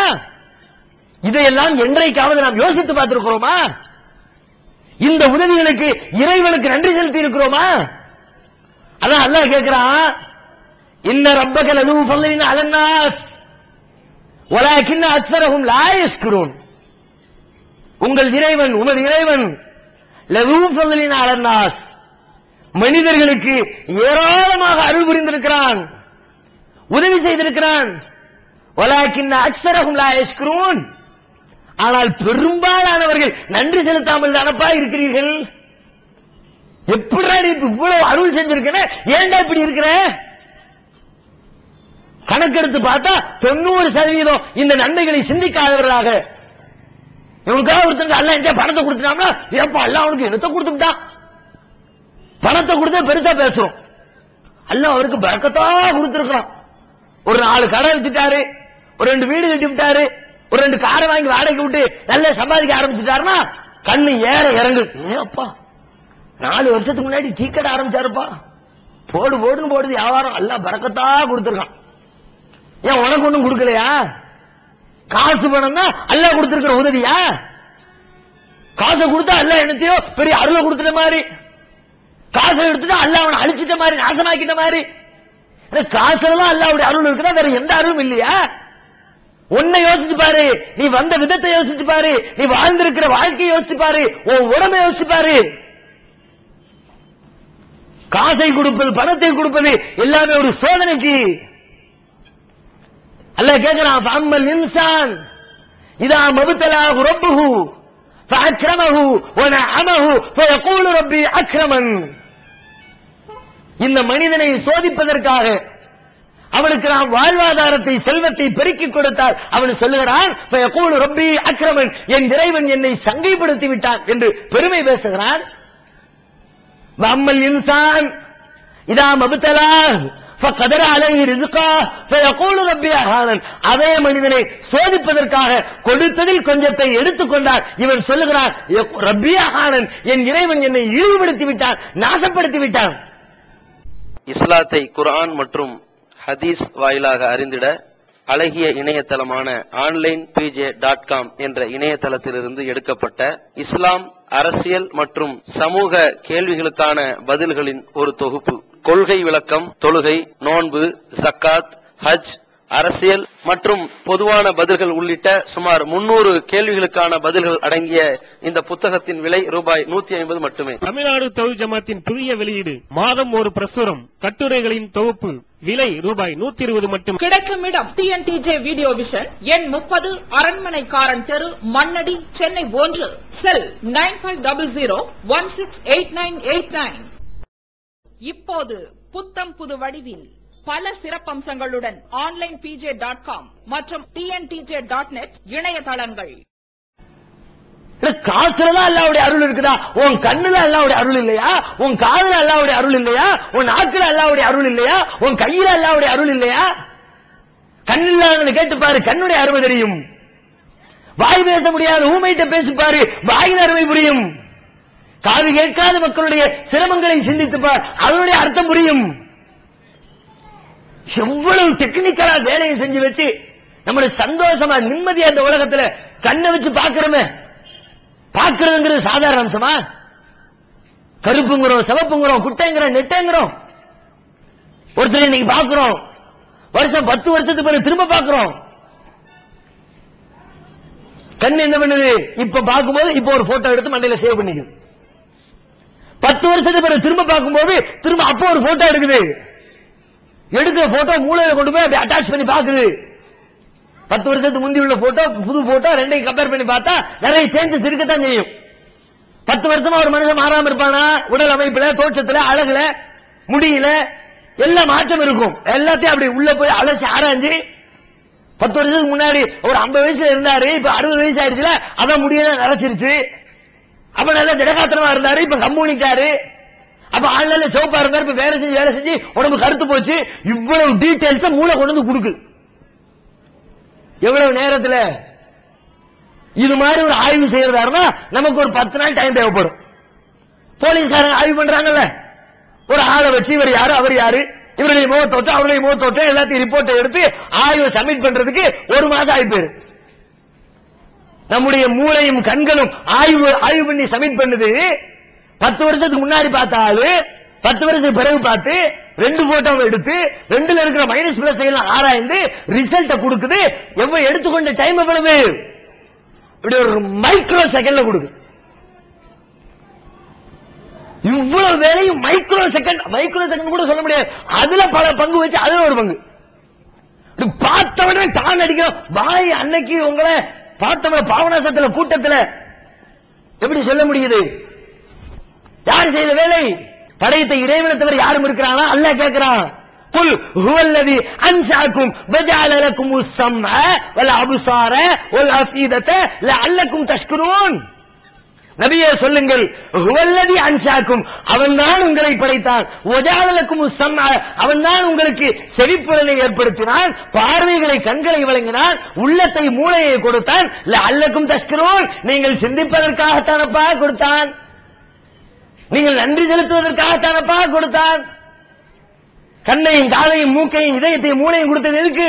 நீ அவனை சிந்திச்சு அல்லாஹ்வுக்கு நன்றி செலுத்தினியா? உன் கண்ணுக்கு நன்றி செலுத்தினியா? உன் காதுக்கு நன்றி செலுத்தினியா? காதுங்கிறது என்ன? காது கேட்கறதுக்கு பல பேர். கேட்கறதுக்கு மட்டுமா காது? கேட்கறதை தாண்டி எக்கச்சக்கமான வேலைகள் செய்யுது. நிக்கிறோம் நாம 2 கால்ல மனுஷன் நிக்கிறான். எப்படி நிக்கிறான்? இதே மாதிரி இதே அளவுள்ள ஒரு பொருளை இப்படி இரட்டை காலில் நிறுத்தி வையுங்கள் பார்க்கலாம். உலகத்தில் யாரு எவ்வளவு பெரிய விஞ்ஞானிக்கு சவால். இது மாதிரி ஒரு 6 அடி உயரமுள்ள ஒரு பொருள், கீழே பாட்டம் லேசா இருக்கணும், மேல மேற்பகுதி கனமா இருக்கணும். அது வலதுபுறம் இடதுபுறம் மேற்புறம் கீழ்ப்புறம் எல்லா பக்கமும் சாயணும். அதுக்கு 2 காலு கொடுத்து நிப்பாட்டி வைக்கணும். இப்படி ஒரு பொருளை நீ படைச்சு உருவாக்கி கொண்டு வா பார்க்கலாம். உலகத்து விஞ்ஞானிக்கெல்லாம் சவால். 6 அடி உயரமுள்ள மனுஷனை ஒரு பொருளை நீங்க இப்படி நிக்க வைக்கணும் அப்படின்னா கீழே பாட்டத்தை நல்ல பெருசா கொடுக்கணும். கீழ்பகுதியை நல்ல அகலமா விரிச்சு கொடுத்து நல்ல வெயிட்ட கூட கொடுத்தா தான் கீழே நிக்கும். நம்ம மைக்கு ஸ்டாண்ட் இருக்கு, மைக்கு மேல் பகுதி எப்படி இருக்கு, கீழ்பகுதி எப்படி இருக்கு? கீழே உள்ள பெரிய வட்டத்தை வச்சிருக்கா, இரும்பு வட்டத்தையே. ஹைட் இருக்குது. இவ்வளவு ஹைட்ல இருக்கிற பொருள் அப்படி நிக்கணும்னா கீழே வெயிட் ஜாஸ்தியா இருந்தா தான் நிக்கும், மேல வெயிட்ட கம்மியானா தான் நிக்கும். வீடு கட்டுவாங்க, கீழே இத்தனோண்டு சின்ன ஒரு 10 அடி அகலத்துல மேல 20 அடி அகலத்துல வீட்டை கட்ட சொல்லுங்க, முடிஞ்சு போயிடும். வீடு கட்ட முடியாது. கீழே 20 அடியை போட்டு மேல போக 9 ஆகி 8 ஆகி 10 5 ஆகி 4 ஆகி அப்படியே ஊசி மாதிரி போகும். பெரிய கட்டடத்தை பாருங்க, உலகத்திலே பெரிய பெரிய நீண்ட கட்டடங்களை எல்லாம் கட்டி இருப்பாங்களா பாருங்க. கீழே பெருசு, மேல போக அப்படியே கூம்பு வடிவத்தில் போய் ஊசியா போயிடும். ஏன்? அதுதான் எதார்த்தம். அப்படிதான் மனுஷனால முடியும். ஆனா மனிதனுடைய கட்டமைப்பு எப்படி தெரியுமா? நேர் வித்தியாசம். 6 அடி 5 அடி இருக்கிறான். கீழே பார்த்தா வெயிட்டா இல்ல, கால் வெயிட் இல்ல. மேல ஏற ஏற இடுப்பு வெயிட்டு, இடுப்புக்கு மேல வயிறு வெயிட்டு, வயிற்றுக்கு மேல நெஞ்சு வெயிட்டு, நெஞ்சுக்கு மேல ஷோல்டர் வெயிட்டு, ஷோல்டருக்கு மேல தலை. அது மட்டுமே ஒரு சரியான கடுமையான வெயிட். இந்த வெயிட் சும்மா நிக்கல, நின்னுகிட்டே இருக்கிற அப்படி முன்னாடி குனிகிறேன். நீங்க பெரிய பாட்டத்தை தூக்கி மைக் ஸ்டாண்ட்ல கீழே வெயிட் இருந்துச்சு, இப்படி குனிய வைங்க பார்க்கலாம், டமால் கீழே ஓடும். கீழே வெயிட்ட கொடுத்தா கூட மேல உள்ள சாஞ்சா சரிஞ்சிடும், அவ்வளவு முடிஞ்சு போயிடும். ஆனா இங்க எப்படி நடக்குது? கீழே வெயிட் கம்மி, நான் முன்னாடி குனிகிறேன், ஸ்டெடியா நிக்கிறேன். பின்னாடி திரும்புறேன், ஸ்டெடியா நிக்கிறேன். இடது பக்கம் சாயிறேன், வலது பக்கம் சாயிறேன், ஸ்டெடியா நிக்கிறேன். எப்படி? நம்ம காதுக்குள்ள இறைவன் செய்து வைத்த ஒரு பெரிய பேர் அற்புதமான செயல்பாடு இதற்கு காரணம். அந்த காதுக்குள்ள வட்ட வடிவத்தில் 3 ஒரு முடிய லட்சம் பங்கா வச்சு, அந்த லட்சம் பங்குல ஒரு பங்கு வச்சா எவ்வளவு மெல்லிசா இருக்கும். அப்படிப்பட்ட ஒரு மெல்லிய பொருள் எடுத்து அந்த பொருளுக்குள்ளே ஒரு ரசத்தை உள்ளே ஊற்றி வைத்து, பாதரசம்ங்கிறாங்கல்ல, கட்டடம் கட்டும் போதெல்லாம் தரையை சரி பார்க்க வைப்பாங்கல்ல, மேடு பள்ளம் கரெக்டா இருக்கான்னு சொல்லி பாக்குறதுக்கு.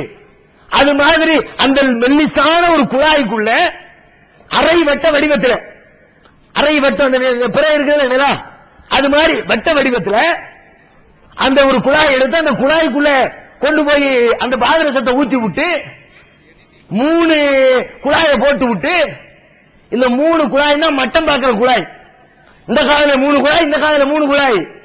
நின்று கொண்டிருக்கிற நான் முன்னாடி குனியணும்னா அப்படி குனியிற நேரத்தில் உள்ளுக்குள்ள கட்ட கட்ட கட்ட கட்ட கட்ட வேகமா அந்த 3 சுத்தும். சுற்றி கால்குலேஷன் பண்ணி மூளைக்கு செய்தி அனுப்பும். எப்ப இவன் 3 டிகிரி முன்னாடி சாயலாம், அதனால முன்னங்கால் பேலன்ஸ் பண்ணி மூளையில இருந்து ஆர்டர் என்னுடைய கால்களின் முன்பகுதிக்கு செல்லும். முன்னாடி சாய்வேன், முன்னங்கால் அப்படி ஸ்டெடியா அழுத்தி பிடிக்கும். பின்னாடி சாய்வேன், பின்னங்கால் முன்னங்கால் லேசாக்கு, பின்பகுதியை கொண்டு ஸ்ட்ராங்காக்கு, பின்பகுதி அப்படி உறுதியா நிற்கும். நீங்க நின்று குடிஞ்சு பாருங்க, வலது பக்கம் குடிங்க, இடது பக்கம் குடிங்க, அப்படி இடது கால் ஸ்ட்ராங்கா நிற்கும். கீழே விழுந்துடக்கூடாது, பிடிச்சிக்க வேணாம். இன்னொரு 10 டிகிரி சாஞ்சாமனா டோட்டலா சாஞ்சிருவான், ஆளை பிடிச்சு வச்சுக்க. எப்படி நடக்குது? நான் சாய்கிற அதுவும் இங்க சாஞ்சிட்டாங்க, அங்க சாஞ்சிட்டீங்க, இங்க சாஞ்சிட்டாங்க, வேலைகள் நடக்கிறது. அதற்கு இடையில இந்த 3 குழாயும் உள்ளுக்குள்ள இருக்கிற பாதரசமும் கால்குலேஷனை போட்டு மூளைக்கு செய்தி அனுப்பி, மூளையில இருந்து காலுக்கு போக வேண்டிய இடத்துக்கு ஆர்டர்களை அனுப்பி என்னை கீழே விழவிடாமல் தடுத்து நிறுத்தி வைக்கிற வேலைகளை காதுக்குள்ளே செய்யப்பட்டிருக்கிற அந்த செட்டப்புகள் செய்கிறது. யாரு செஞ்சா? இந்த வேலைக்கு யார் உத்தரவாதம் கொள்ள முடியும்? இதை நான் தான் செஞ்சனா? ஒவ்வொரு மனுஷனுடைய காதுக்குள்ள இருக்கிறதுக்கு அவனுக்கு தெரியுமா? நமக்கே இப்ப காது ஆய்வு செய்யக்கூடிய காது டாக்டர் தவிர வேற யாருக்கு இந்த மேட்டரே தெரியாது. ஓ, இப்படி எல்லாம் ஒரு மேட்டர் காதுக்குள்ள இருக்கா? காது கேட்கறதுக்கு நான் நினைச்சோம், கேட்கறதுக்கு மட்டும் இல்லப்பா, அதை தாண்டி பல வேலைகள் செய்வதற்கு காதுக்குள்ள செட்டப்புகள் இருக்கிறது, ஏற்பாடுகள் இருக்கிறது. இந்த உதவியை செய்தானே, இந்த உதவி இல்லை என்றால் நான் நிற்க முடியுமா, குனிய முடியுமா, நிமிர முடியுமா, சாய முடியுமா, சரிய முடியுமா? படுத்த படுக்கையா வேணா கிடக்கணும், உட்கார கூட முடியாது. இவ்வளவு பெரிய பேர் அற்புதத்தை செய்து காட்டி நமக்கு உதவி செய்திருக்கிற அந்த பேர் அறிவாளனுக்கு நன்றி செலுத்தினோமா? அதான் அல்லாஹ் கேட்கிறான், குத்திலல் இன்சானுமா அக்பரா, இந்த மனிதன் சபிக்கப்பட்டு விட்டான். மா அக்பரா, எப்படியடா நீ நன்றி மறக்கிறாய்? மின் ஐயி செய்யின் ஹலகா மின் நுத்ஃபா ஹலகஹு ஃபகத்தரா சும்ம சபீல யஸ்ஸரா சும்ம அமாதஹு ஃபஅக்பரா சும்ம இதா ஷா அன்ஷரா கல்லா லம்மா யக்லி மா அமரா. அல்லாஹ் மனுஷன் சபிக்கப்பட்டுட்டான்னு சொல்லிவிட்டு கேள்வி கேட்கிறான், எப்படி நீ நிராகரிக்கிற, எப்படி அல்லாஹ்வுடைய உதவிக்கு நன்றி மறக்கிறாய்? மீன் ஐயசையின் கலக்கா, நீ எப்படி படைக்கப்பட்டிருக்கு தெரியுமா? மீன் நுத்துப்பா, அற்பமான விந்து துளியிலிருந்து படைக்கப்பட்டியப்பா, அதை நினைச்சாலும் நீ நன்றி செலுத்தணுமே. கத்தரா, வெறுமன விந்து துளியால சும்மா படைச்சானா, அப்படி சூப்பரா படைச்சானப்பா. சும்ம சபையில எஸ்ஸரா, பிறகு நீ செல்ல வேண்டிய பாதையை உனக்கு லேசாக காட்டி தந்தானப்பா. சும்மா அமாத்தவு அக்பரா, பிறகு உன்னை மரணிக்க செய்து மன்னரைக்குள்ளே திருப்பினானப்பா. சும்மா இதாஷா அன்சரா, பிறகு அவன் நாடிய விதத்திலே உன்னை விழித்தானப்பா. லம்மா யக்லிமா அமரா, இப்படி இருக்கும் பொழுது எப்படி நீ அவரது கட்டளைகளை நிறைவேற்றாமல் புறக்கணிக்கிறாய்? உண்மையில இவ்வளவு உதவிகள் செய்ததற்கு பிறகும் இதை நினைத்து பார்க்காமல் ஒருவன் நன்றி மறந்தால் குத்திலல் இன்சான் தானே, அவன் சபிக்கப்பட வேண்டியவன் தானே. உலகத்துல ஒருத்தன் உதவி செஞ்சா நன்றி செலுத்தலாட்டி என்ன பேச்சு பேசுறிய? ஒரு ஆளுக்கு வேலை வாங்கி கொடுத்திருப்பார், அவரு திரும்ப ஏதாவது ஒரு வேலையை வாங்கி கொடுத்தவரு இவர்கிட்ட ஏதாவது உதவி கேட்கிறான்னு வச்சுக்குவோம், செய்ய முடியாம போயிடுச்சு. சம்பந்தப்பட்ட ஆளுக்கு செய்ய முடியல, அந்த உதவியை பெற்றுக்கொண்டவனுக்கு சம்பந்தப்பட்டவனுக்கு உதவி பிரதி உபகாரம் செய்ய முடியல. நம்ம என்ன சொல்லுவோம்? கொஞ்சமே நன்றி விசுவாசம் இருக்கா அவனுக்கு? பெருசா என்னத்தை கழிச்ச ஒண்ணும் கழிச்சிருக்க மாட்டான். அற்பமான உதவிகளை செய்துவிட்டு தனக்கு நன்றி கடன் பெற்றிருக்க வேண்டும் என்று எதிர்பார்க்கிறான். ஒருத்தனுக்கு 1000 ரூபாய் கடன் கொடுத்திருப்பான், கடன் தான் கொடுத்திருப்பான், உதவி தர்மமா கூட கொடுத்திருக்க மாட்டான். கடன் கொடுத்தவன் கடன் கொடுப்பதற்கு முன்பு அவனிடத்திலே நடந்து கொண்ட விதத்தை விட கடன் கொடுத்ததற்கு பிறகு டிஃபரெண்டா இருக்கும். கடன் வாங்கினவர் உட்கார்ந்து இருப்பாரு, 4 பேர் வந்திருப்பாங்க, பாய் போய் ஒரு டீ வாங்கிட்டு வாங்க பாய். எப்போ நேற்றுக்கு 1000 ரூபாய் கடன் கொடுத்தாருல, அதுக்கு கொடுத்தோம்ல, கடன் கொடுத்திருக்கோம்ல, செய்யட்டும். கடன் தானடா கொடுத்த, தர்மமா கொடுத்த, தர்மமா கொடுத்திருந்தா கூட நீ கேட்பதுல ஒரு நியாயம் இருக்குன்னு சொல்லலாம். கடனை கொடுத்து விட்டு அதை குறுகிய காலத்தில் உனக்கு திருப்பி கொடுக்க போறான், அதுக்கு அவனிடத்துல உதவி எதிர்பார்க்கிறான், நன்றி எதிர்பார்க்கிறான். அவன் டீ வாங்கிட்டு வரமான்னு சொல்லி உனக்கு நான் என்னெல்லாம் செஞ்சிருக்கேன், 1000 ரூபாய் கொடுத்துட்டு பெரிய வானத்தை கிழிச்சு கொடுக்குற அர்த்தமா? பொம்பளைங்க வீட்டுல பக்கத்து வீட்டுல எந்த கொடுத்து ஹெல்ப் பண்ணுவாங்க. திடீர்னு வீட்டுல மோர் தயிர் காலியா போயிரும், உரமோருக்கு மிச்சம் வைக்காம வீட்டுக்காரர் ஊத்தி காலி பண்ணிட்டான்னு வச்சுக்குவோம். இந்த அம்மா போய் அக்கா ஆயிஷாக்கா கொஞ்ச நாள் இந்த உரமோர் இருந்தா கொடுங்க அப்படின்னு வாங்கிட்டு வந்து ஊத்தி தயிரை வச்சு புளிக்க வச்சு யூஸ் பண்ணிட்டு இருப்பாங்க. ஆயிஷாக்கா வீட்டுல ஒரு நாளைக்கு மோர் தயிர் காலியா போச்சு. இந்த அக்கா வீட்டுல வந்து எம்மா கொஞ்சம் உரமோர் இருந்தா கூட, நெசமாவே உங்க வீட்டுல இல்லைன்னு வச்சுக்குவோம். இல்லையக்கா இப்ப தானே காலி பண்ண, சட்டியெல்லாம் கழுவுன, உடனே வெளியே வரும்போது இவ்வளவுக்கெல்லாம் உதவியே செய்யக்கூடாது. நம்ம ஆத்திர அவசரத்துக்கு ஹெல்ப் பண்றோம்ல, மிளகா கொடுத்தோம், மல்லிகீரை கொடுத்தோம், கருவேப்பிலை கொடுத்தோம், உரமோர் கொடுத்தோம், என்னமோ உரமோர் கொடுத்தா ஊட்டையே எழுதி கொடுத்த மாதிரி.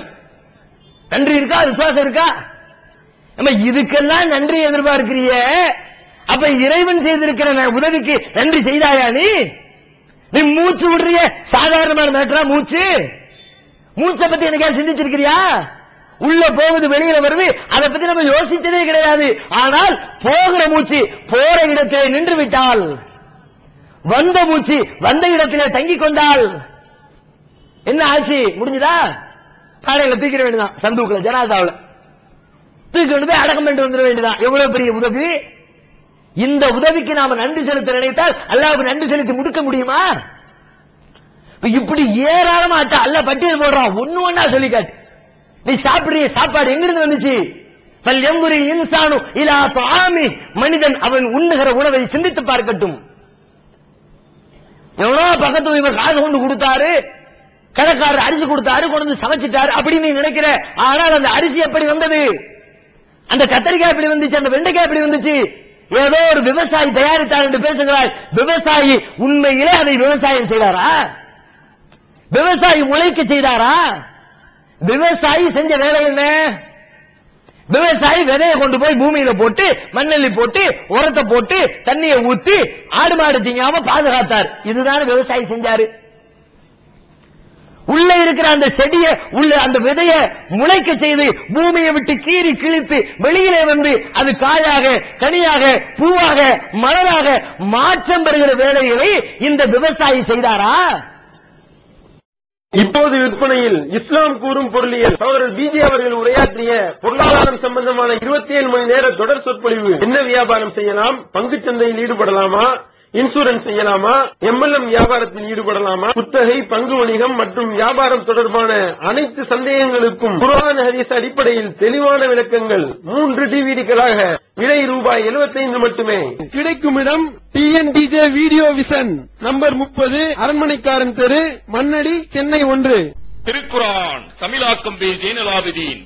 அனைவருக்கும் புரியும் எளிய நடை. தேவைப்படும் வசனங்களுக்கு தெளிவான விளக்கங்கள். கலை சொற்களின் விளக்கங்கள். திருக்குர்ஆன் எவ்வாறு அருளப்பட்டது, எவ்வாறு தொகுக்கப்பட்டது என்பது குறித்து முழுமையான விளக்கம். நபிகள் நாயகம் ஸல்லல்லாஹு அலைஹி வஸல்லம் காலம் முதல் இன்று வரை குர்ஆன் பாதுகாக்கப்பட்ட வரலாறு. திருக்குர்ஆன் இறைவனின் வார்த்தைகள் என்பதற்கான அடுக்கடுக்கான ஆதாரங்கள். முந்தைய பதிப்புகளை விட மெருகூட்டப்பட்ட செய்திகள், கூடுதலான பக்கங்கள், அழகிய வடிவமைப்பு, உயர்தரமான பைண்டிங். விலை ரூபாய் 300 மட்டுமே.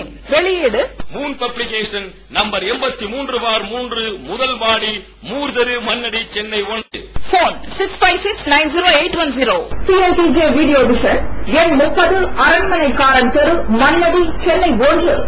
செல் 9400168989. ஒண்ணுங்க இல்ல, உள்ள போட்டு தண்ணியை ஊத்தி எதிர்பார்த்தார். அவ்வளவுதான் இவர் செஞ்ச வேலை. இறைவன் சொல்லுகிறான், அன்தும் தஸ்ரஊனஹு அம் நஹ்னு ஸாரிஊன். நீ செய்ய விவசாயம் யோசிச்சு பாத்தியா? அந்த விவசாயத்தை நீங்கள் முளைப்பிக்க செய்கிறீர்களா அல்லது நாம் முளைப்பிக்க செய்கிறோமா? உள்ள இருந்து அந்த விதை சின்ன குருத்து பூமியை உடைச்சுக்கிட்டு அந்த இலை வெளியில வருது. பூமி எவ்வளவு ஸ்ட்ராங்கா இருக்கு, எவ்வளவு உறுதியான பூமி பந்து. பூமிய ஓட்ட போடுறதுக்கு எவ்வளவு கஷ்டப்படுறாங்க. இந்த கால்வாய் அமைக்கிறதுக்கு, மின் ஒயர்களை, டெலிபோன் ஒயர்களை உள்ள கொண்டு போறதுக்கு அங்கங்க ட்ரில் மிஷினை வச்சு, கோடாலியை வச்சு, சுத்தியை வச்சு எவ்வளவு கஷ்டப்பட்டு பூமியை தொலை போடுறோம். உள்ள இருக்கிற அந்த விதை சின்னஞ்சிறிய இலை பூமியை கிழிச்சுக்கிட்டு வெளியில வந்துச்சு. எப்படி வந்துச்சு? எவ்வளவு அதெல்லாம் பெரிய ஈட்டி வச்சுக்கிட்டா வருது. வெளியில வரும்போது நல்ல உறுதியான பெரிய கோடாலி தூக்கிட்டா வருது. நம்ம மேல இருக்கிற பூமி உறுதியான பூமி, அதை உடைச்சுக்கிட்டு வெளியே போகணும்னா நல்ல ஸ்ட்ராங்கான ஆயுதத்தோட போகணும்னு வந்து உடைக்குதா? யார் உடைச்சா? எப்படி வெளியில வந்துச்சு? லேசான இலை குருத்து, சும்மா அப்படி விரல வச்சு நசுக்குனா போகும். நகத்தை வச்சு கூட கில்ல தேவையில்லை. சும்மா சதை பகுதியை வச்சு லேசா நசுக்குனா ஆயுசு முடிஞ்சிருச்சு. அப்படிப்பட்ட அந்த இலை பூமியை கிழித்துக் கொண்டு வெளியிலே வந்ததை செய்தவன் யார்? அல்லாஹ் கேட்கிறான். அண்ணா சபபினல் மா சப்பா சும்ம சகசனல் அருள சக்கா. வானத்திலிருந்து நாம் தான் மழை நீரை இறக்கி வைத்தோம், பிறகு இந்த பூமியை நாம் தான் பிளந்து கொடுத்தோம். அல்லாஹ் பிளந்து கொடுத்தாங்க, இறைவன் பிளந்து கொடுக்கவில்லை என்றால் உள்ள இருக்கிற செடி வெளியில வராது. அது மாத்திரமா? ருசி ருசியா எவ்வளவு சாப்பிடுறோம், எவ்வளவு பதார்த்தங்களை ருசிக்கிறோம், சுவைக்கிறோம். உள்ள இருந்து கத்திரிக்காய் வருது, வெண்டைக்காய் வருது, ஆப்பிள் பழம் வருது, ஆரஞ்சு பழம் வருது. பூமியினுடைய இயற்கை பண்பு என்ன? எதை போட்டாலும் தின்று தீர்த்து விடுவது பூமியினுடைய பண்பு. பூமியை குழியை தோண்டி ஒரு மரக்கட்டையை தூக்கி மூடி வைங்க, 4 மாசம் கழிச்சு தோண்டி பார்த்தா மண்ணு தான் இருக்கும். ஒரு கரிச்சி பத்திக்கு குழி தோண்டி போச்சு வைங்க, 2 மாசம் கழிச்சு திறந்து பாருங்க, ஒண்ணும் இருக்காது, மண்ணு தான் இருக்கும். ஏன் மனிதனுடைய உடம்பு இருக்குதே, செத்த உடம்ப கொண்டு போய் குழி தோண்டி போச்சு வைக்கிறோம், 2 வருஷம் கழிச்சு தோண்டி பார்த்தா மண்டையோடு கூட மிஞ்ச மாட்டேங்குது. எதை போட்டாலும் தின்று முடித்து விடுகிறது பூமியினுடைய பண்பு. மரக்கட்டையை தின்னுச்சு, மனுஷனை தின்னுச்சு, கைக்குட்டையை தின்னுச்சு, கருவாட்டை தின்னுச்சு, எண்ணத்திலாம தின்னுச்சு. ஆனால் நாம் போடுகிற இந்த விதையை பூமி தின்றதா? ஒரு விவசாயி பூமியை தோண்டி மாங்கோட்டையை உள்ள விதைக்கிறான், ஒரு கத்தரிக்காய் விதையை உள்ள விதைக்கிறான். மனிதனை தின்ன முடிந்த பூமியால் ஏன் இந்த மா விதையை தின்ன முடியல? யோசிச்சோமா? மனுஷனை விட மாங்கொட்டை விதை ரொம்ப உறுதியானதா அல்லது? ஒண்ணுமே இல்ல, கையை வச்சு கசக்கனா முடிஞ்சு போச்சு, ஆயுசு முடிஞ்சிருச்சு மாங்கொட்டையுடைய ஆயுசு. அப்படிப்பட்ட நிலையில இருக்கிற இந்த விதைகள் வளர்ந்து வெளியிலே வருகிறது எப்படி? இறைவன் போட்டு வைத்த ஆர்டர், நீ மனுஷனை தின்னு, மரம் மட்டையை தின்னு, ஆனா அவன் போடுற விதையை திங்காத, அதை நீ தின்றால் அவன் தின்பதற்கு எதுவும் இருக்காது என்று படைத்த இறைவன் இந்த பூமிக்கு போட்டு வைத்த கட்டளை இல்லையா? அதனால தான் நம்ம சாப்பிட முடியுது. இல்லாட்டி சாப்பாடு கிடைக்குமா? காய்கறி கிடைக்குமா? அதுலயும் எத்தனை விதவிதமான ருசி ருசியான பதார்த்தங்கள், இவ்வளவு சுவை, இனிப்பு சுவைங்கிறோம். மாம்பழம் இனிக்குது. மாம்பழம் மட்டுமா இனிக்குது? கொய்யா பழமும் இனிக்குது, ஆப்பிள் பழமும் இனிக்குது, அன்னாச்சி பழமும் இனிக்குது, திராட்சை பழம் இனிக்குது. எந்த பழத்தை எடுத்தாலும் இனிக்குதுங்கிறோம். எல்லா இனிப்பும் ஒன்னா? ஆப்பிள் பழ இனிப்பும் ஆரஞ்சு பழ இனிப்பும் ஒன்றா? இனிப்பு என்கிறோம், அந்த இனிப்பில எத்தனை பேரும்? இதுவெல்லாம் எப்படி வந்ததப்பா? யாரும் உலகத்தில் சொந்தம் கொண்டாட முடியாத இந்த அம்சங்கள் இறைவன் சொல்லுகிறான், நான் தான் இந்த காரியங்களை செய்து முடிக்கிறேன், இதற்கு நீ எனக்கு நன்றி செலுத்த வேண்டாமா? இன்னல் இன்சான லகஃபூர். இவ்வளவு செஞ்சாலும் கூட இந்த மனிதன் நன்றி கெட்டவனாகத்தான் இருக்கிறான். இந்த உதவிகளை நினைத்து பார்க்காதவனாகத்தான் இருக்கிறான். நினைச்சு பார்த்தா கண்டிப்பாக படைத்த இறைவனுக்கு மாறு செய்கிற எண்ணம் எவனுக்கு வர? இந்த காசு பணத்தை பெருசா நினைக்கிற நினைப்பு வராது. காசை விட பணத்தை விட நல்ல உடலை கொடுத்திருக்கிறான், திரகாத்திரமான உறுப்புகளை கொடுத்திருக்கிறான், நல்ல குடும்ப வாழ்க்கையை கொடுத்திருக்கிறான், நிம்மதியை கொடுத்திருக்கிறான் என்று காசு பணத்தை விட மேலான எத்தனை அம்சங்கள் வழங்கப்பட்டிருக்கிறதை நினைத்து நினைத்து இறைவனுக்கு நன்றி செலுத்த நாம் கடமைப்பட்டிருக்கிறோம். நன்றி செலுத்துறதுனா என்ன? அது செலுத்துவதற்கான நிலை என்ன? நபிகள் நாயகம் ஸல்லல்லாஹு அலைஹி வஸல்லம் அதுக்கு ஒரு வழியை சொல்லி தர்றாங்க. நன்றி கெட்டத்தனமா நடக்கிறதுக்கு காரணம் என்ன தெரியுமா? அவன்கிட்ட இருக்கிற ஒரு கெட்ட பண்பு தான் சொல்லிட்டு ரசூலுல்லாஹ் விளக்குறாங்க. நான் ஒரு 2 அம்சங்களை உங்களுக்கு சொல்றேன். இந்த 2 விஷயங்கள்ல கரெக்டான சிந்தனையை மாத்திக்கங்க. நீங்கள் நன்றியுடையவர்களாக அல்லாஹ்வுடைய பதிவேட்டிலே பதியப்பட்டு விடுவீர்கள். என்ன சொல்றாங்க? ஹஸ்ரத்தான 2 குணங்கள்.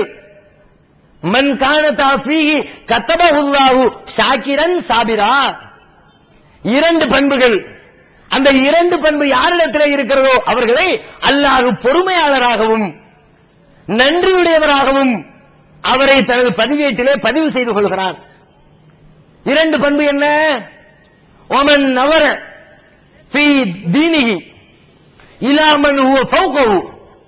ஒருவன் தன்னுடைய இறை நம்பிக்கை சம்பந்தப்பட்ட மார்க்க இபாதத்துகள் சம்பந்தப்பட்ட காரியங்களில் தன்னை விட மேலானவரை பார்த்து ஃபக்ததா பிஹி, அதை அவர் பின்பற்றினால் அவரை அல்லாஹ் நன்றியுடையவர் பட்டியலில் சேர்த்துக் கொள்கிறான். அப்படின்னா என்ன அர்த்தம்?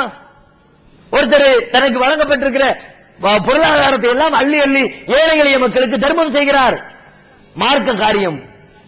அதிகமாக நின்று வணங்குகிறார், மார்க்கத்தினுடைய காரியம். திருமறையை தினந்தோறும் வாசிக்கிறார், மார்க்கத்தினுடைய காரியம். வழிபாடுகளில் மூழ்கி திளைக்கிறார், மார்க்கத்தினுடைய காரியம். அல்லாஹ்வுடைய கட்டளைகளின் பேரில் சொல்லப்பட்ட செய்திகளை எல்லாம் முழுமையாக நிறைவேற்றுகிற ஒரு மனிதனை பார்த்து இவ்வளவு அழகா இவர் செய்கிறார, நம்ம அவ்வளவு தூரம் செய்யல என்று சொல்லி அவரை போன்று போட்டி போட்டுக் கொண்டு யார் தனது மார்க்க காரியத்தை செய்து விடுகிறாரோ அவரை அல்லாஹ் நன்றியாளர் பட்டியலில் சேர்த்துக் கொள்வான். ஆனா இன்னைக்கு நேரு உள்டா. மார்க்க காரியத்தில் யாராவது கொஞ்சம் கூட குறைய செஞ்சாங்கன்னா வெட்டி வேலை வெட்டி இல்லாம சுத்திக்கிட்டு இருக்கிறான். மேலானவர்களை பார்க்கறது இல்ல, தங்களை கொண்டு திருப்தி அடைஞ்சிரு. தான் செய்யற நம்ம ரொம்ப தொழுதுட்டோம், என்னமோ பெரிய நம்ம வானத்திலிருந்து கூச்ச ஒரு மாதிரி, நம்ம ரொம்ப நோம்பு வச்சுட்டோம், நம்ம ரொம்ப இபாதத்தை செஞ்சுட்டோம், நம்ம சொர்க்கத்துக்கு போயிடலாம். தன்னை பெரிதாக கருதி கொண்டு பிறர் செய்யக்கூடிய வழிபாட்டை தாழ்வாக கருதுகிறார்கள். அல்லாஹ் பேசுகிறார், ஃபலா துஸக்கு அன்ஃபுஸக்கும். உங்களை நீங்களே பரிசுத்தப்படுத்திக்காத, நீ செஞ்சிருக்கிற நன்மை உனக்கு போதும் நினைக்காத, இன்னும் நிறைய செய்யணும்னு ஆசைப்படு, அல்லாஹ்வுக்கு இன்னும் வழிபடணும்னு ஆசைப்படு, அல்லாஹ்வுக்கு இன்னும் கட்டுப்படணும்னு ஆசைப்படு, அல்லாஹ்வுடைய காரியங்களை இன்னும் அதிகம் அதிகமாக செயல்படுத்தணும்னு ஆசைப்படு. ஏன்னா அல்லாஹ் உனக்கு அவ்வளவு செஞ்சிருக்கிறான்பா. அடுத்து சொல்றாங்க ஒமன் நவர ஃபீ தீன் துன்யாஹு இலா மன் ஹுவ அஸ்ஃபல மின்ஹு. யார் ஒருவர் உலக காரியத்தில் உலக விஷயத்தில் தனக்கு கீழுள்ளவரை பார்த்து ஃபஹமிதல்லாஹ அலா மா ஃபல்லலஹு பிஹி, தனக்கு கீழ்நிலையில் இருக்கிறவரை பார்த்து அதற்காக அல்லாஹ் நமக்கு சிறப்புப்படுத்தி இருக்கிறானே என்று யார் அல்லாஹ்வை புகழுகிறாரோ அவரும் அல்லாஹ்விடத்திலே நன்றியாளராக பதிவு செய்யப்படுவார். இந்த ரெண்டு பண்பு உடையவர், ரெண்டுல ஒன்று உடையவர் இல்ல, ரெண்டு சேர்ந்து உடையவர். இரண்டாவது அம்சம் என்ன? எதை பார்த்தாலும் கீழே இருக்கணும் பாரு. ஒருத்தர் நிறைய செல்வம் இருக்குதா, உன்கிட்ட 10 லட்சம் இருக்குது, ஒருத்தர் 20 லட்சம் இருக்குது, ஒருத்தர் 5 லட்சம் இருக்கு. நீ என்ன செய்யணும்? 10 லட்சம் வச்சிருக்கிற நீ, அவர் 20 லட்சம் வச்சிருக்கிறாரு, நமக்கு அவ்வளவான காசு இல்லையே, அவ்வளவு பெரிய பணக்காரன் இல்லையே, நமக்கு எப்படின்னா அந்த காசு பணம் கிடைக்கும், அப்படி ஆசைப்படாத. உன்னை விட கீழே ஒருத்தர் 5 லட்சம் வச்சிருக்கிறானே அவனை பாரு. பார்த்தனா அவனுக்கு 5 லட்சம் தான் பாருக்கு, நமக்காக 10 லட்சத்தை அல்லாஹ் கொடுத்திருக்கிறான். ஃபஹமிதல்லாஹ் அல்ஹம்துலில்லாஹ், எல்லா போல அல்லாஹ்வுக்கேன்னு சொல்லு. உனக்கு கீழே இருக்கிறவனை பார்த்தனா நீ அல்லாஹ் உனக்கு செஞ்சது உனக்கு தெரியும்.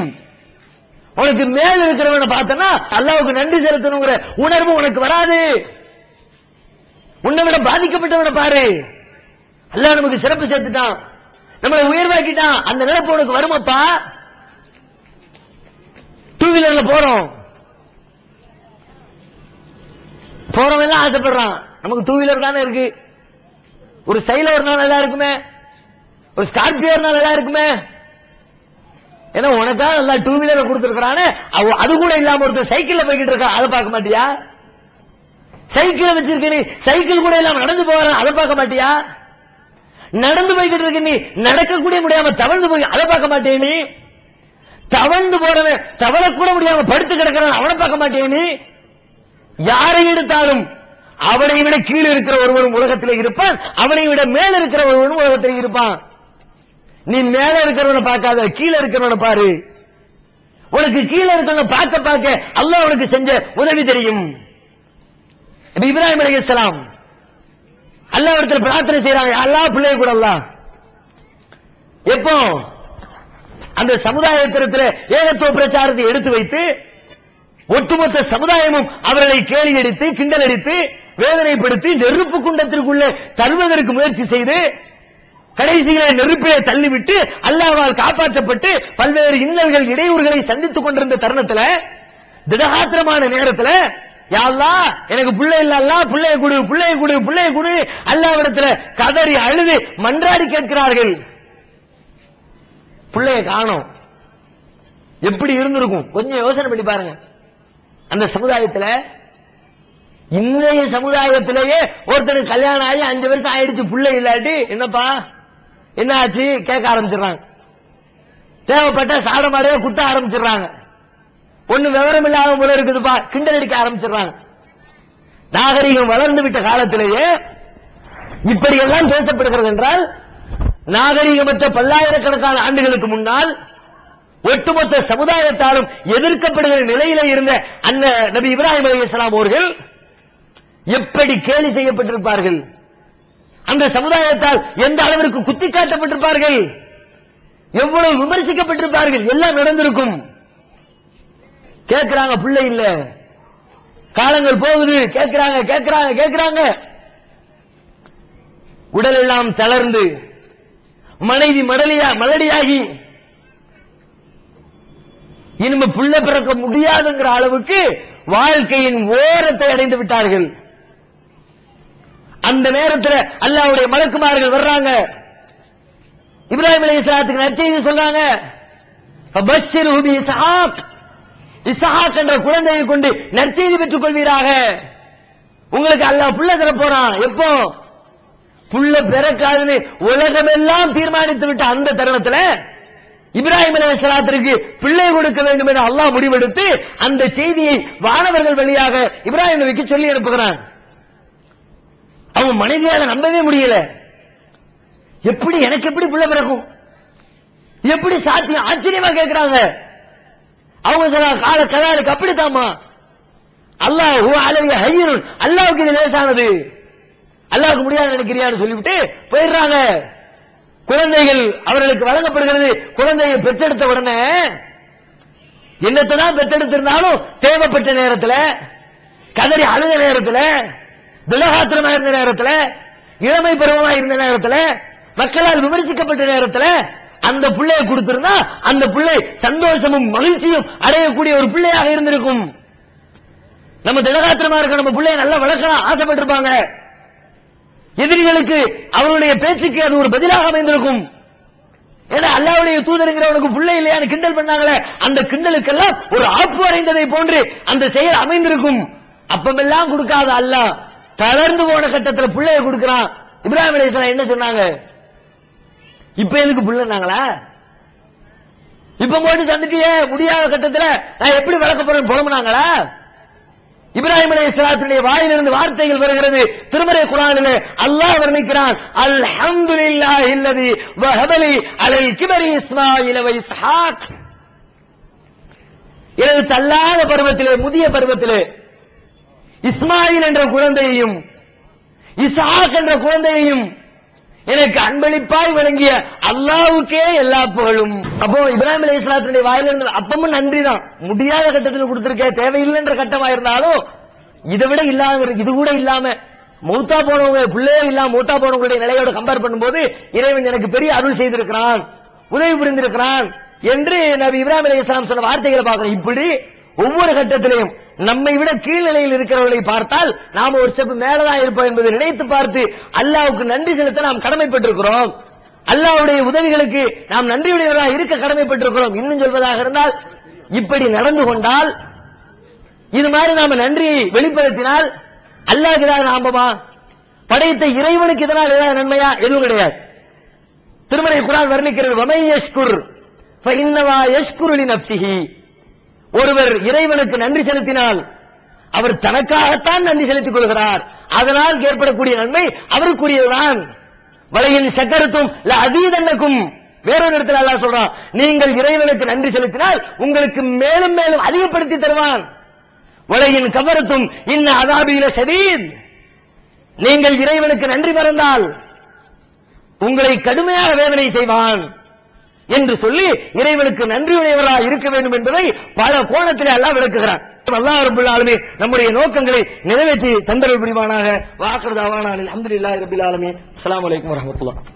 அல்லாஹு அக்பர், அல்லாஹு